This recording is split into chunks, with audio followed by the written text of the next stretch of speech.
बिस्मिल्लाहिर्रहमानिर्रहीम। अस्सलामु अलैकुम।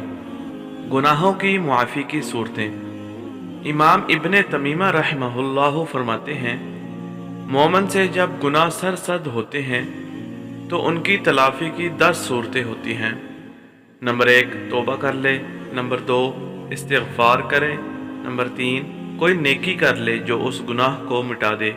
नंबर 4, कोई मुसलमान उसके लिए दुआए मग़फ़िरत कर दे, ख़ा उसकी वफ़ात के बाद ही हो। नंबर 5, कोई मुसलमान उसको सवाब पहुँचाने की नीयत से सदका कर दे। नंबर 6, अल्लाह ताला दुनिया में किसी आज़माइश में डालकर उसके गुनाह का कफ़ारा कर दे। नंबर 7, कब्र के झंझोड़ने से तलाफ़ी हो जाए। नंबर 8, क़यामत की पेशी से गुनाह मुआफ़ हो जाएं। नंबर 9, रसूल करीम सल्लल्लाहु अलैहि वसल्लम उसकी शिफ़ात फरमा दें।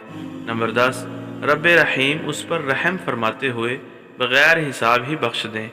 लेकिन जिस बदकिस्मत को इनमें से कोई एक सूरत भी नसीब ना हो, वो फिर अपने आप को ही मलामत करे।